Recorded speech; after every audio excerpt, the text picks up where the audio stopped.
یہ نمبر شمار ہے، اس میں کل 13 ورثاء ہیں، اور ان ورثاء کو ذوی الفروض کہا جاتا ہے، اور یہ ان کے حصے ہیں، نصف، ربع، ثمن، یہ سارے حصے ہیں ان کے عربی میں، اور یہ حصہ کسر کی صورت میں لکھا ہوا ہے، اور یہ بھی کسر کی صورت میں لکھا ہوا ہے، لیکن اس میں جو کل حصص ہے وہ 24 کو لیا گیا ہے۔ نصف کا مطلب بھی آدھا ہے، 1/2 کا مطلب بھی آدھا ہے، اور 12/24 کا مطلب بھی آدھا ہے۔ تو یہ جو ہے اس کالم میں شرائط ہیں، یعنی کہ یہ شرط جب پائی جائے تو پھر اس وارث کو یہ والا حصہ ملے گا، جو سی شرط پائی جائے تو اس کے سامنے جو حصہ لکھا ہوا ہے وہ اس کو ملے گا۔ مثلا ہم یہاں پہ ایک سوال حل کر لیتے ہیں۔ ہمارے پاس ایک سوال ہے، وہ یہ ہے، خاوند، ماں باپ، بیٹا بیٹی۔ تو اب دیکھیں گے کہ خاوند کی 2 صورتوں میں سے نصف اور ربع میں سے آیا کون سا ملتا ہے، 12/24 ملے گا یا 6/24۔ تو یہاں پر اگر شرط کو دیکھیں گے کہ اولاد نہیں ہے تو 12/24 ہے، اگر اولاد ہے تو 6/24 ہے۔ اولاد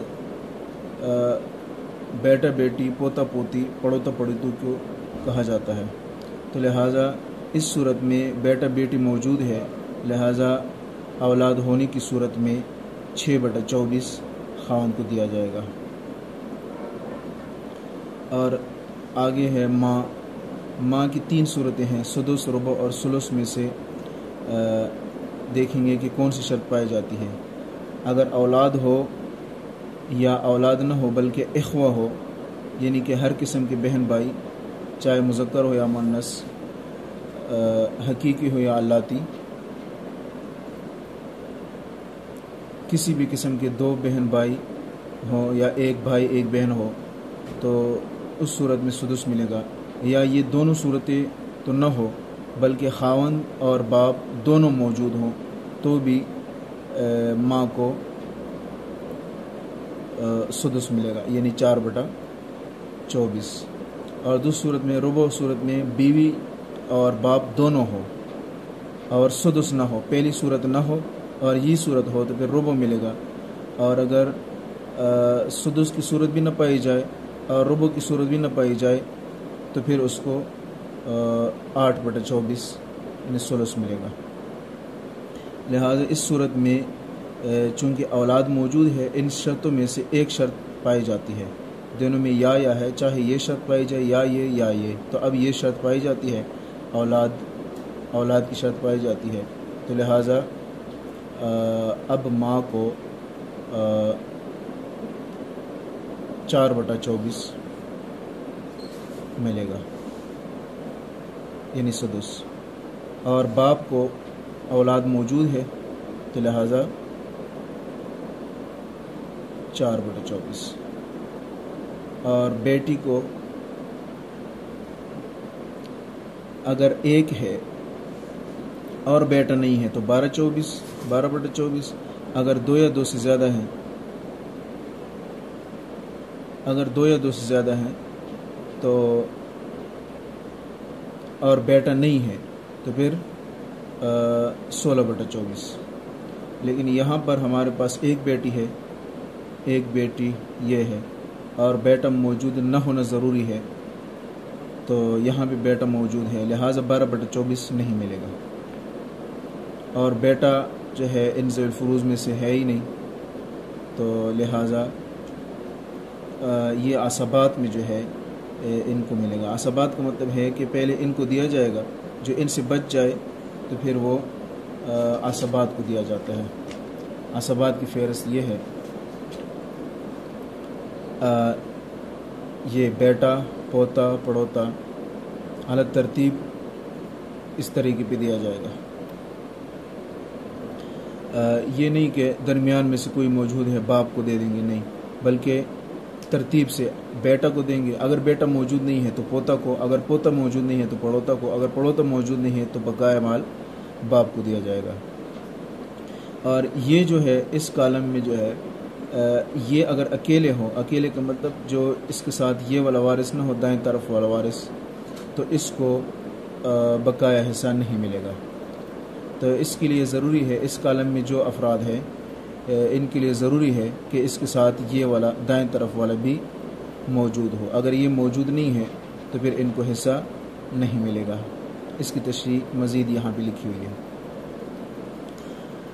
تو اب سب سے پہلے نمبر پر جو عصبہ ہے وہ بیٹا ہے اور ساتھ بیٹی بھی ہے، اور ہمارے پاس بھی اس صورت میں بھی بیٹا اور بیٹی موجود ہے، لہٰذا بقایا مال اس کو ملے گا بطور عصبہ۔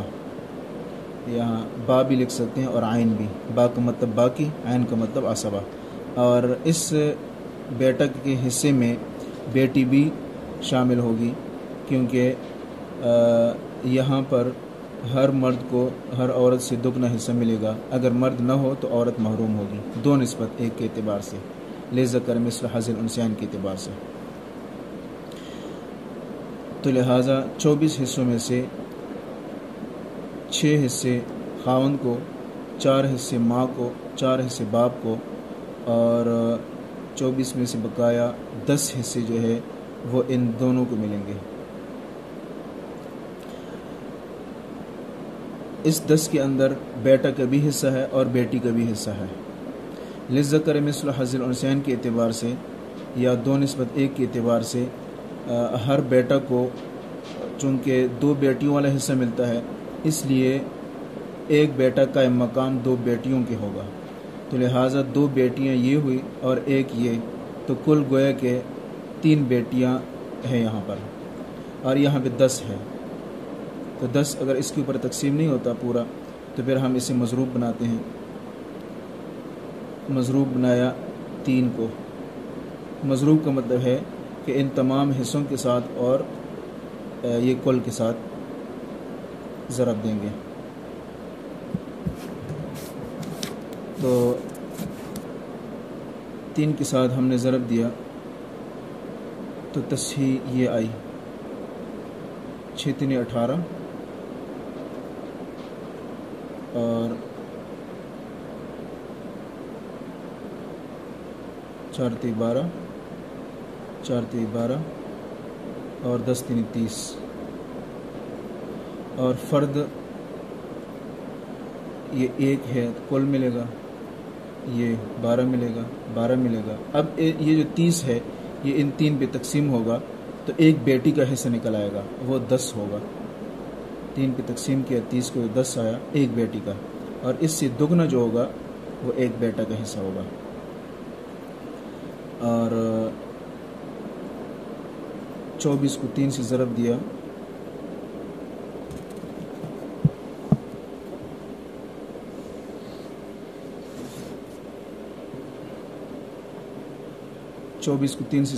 تو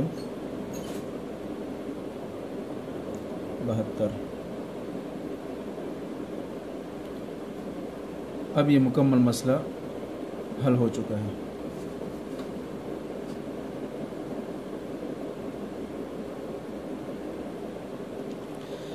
صرف آخری جو فیصد ہے یا ترکہ میں سے حصہ یا فیصدی حصہ وہ رہتا ہے، وہ 18 تقسیم 72 ضرب ترکہ، یا 18 تقسیم 72 ضرب فیصد یعنی 100، تو پھر